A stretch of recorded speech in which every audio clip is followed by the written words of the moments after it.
Masyarakat di Kabupaten Oku Selatan dihebohkan dengan adanya kabar 3 orang pelajar yang hanyut terseret derasnya arus Sungai Komering.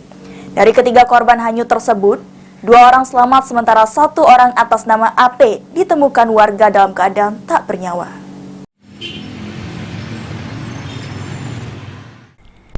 Inilah kondisi rumah kediaman pelajar yang berada di Kelurahan Pancur Punga, Kecamatan Muara II, Oku Selatan, yang hanyut tenggelam saat mandi di Sungai Selabung. Jenazah korban saat ini telah dibawa dan dimakamkan di kampung halaman di Kabupaten Ogan Ilir, Sumatera Selatan. Afif tercatat sebagai pelajar di SMK Negeri 1 Oku Selatan. Dirinya merupakan salah satu korban yang hanyut di Sungai Selabung.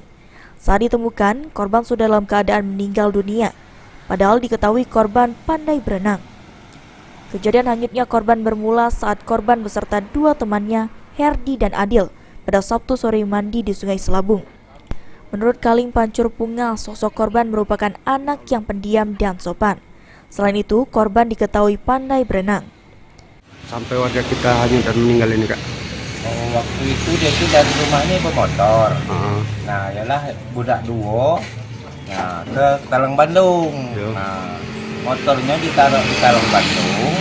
Dia ini ngulu-ngulu. Nah, langsung nyebrang ke pulau.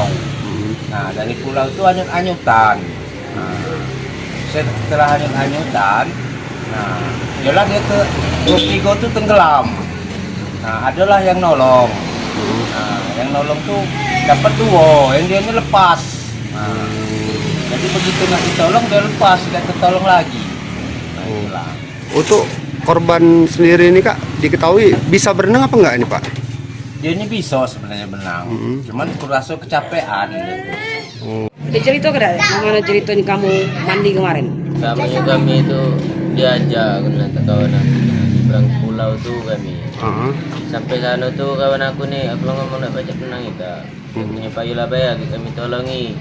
Jelah kami 2 Adil nih duluan. Aku tak tahu kalau apa itu nyebur pulau. Barang dia lah ngomong, dia baca berenang. Apip tuh yang korban tuh bisa berenang dia deh? Iya, dia yang pertama ngomong bisa berenang. Atis, PAL TV.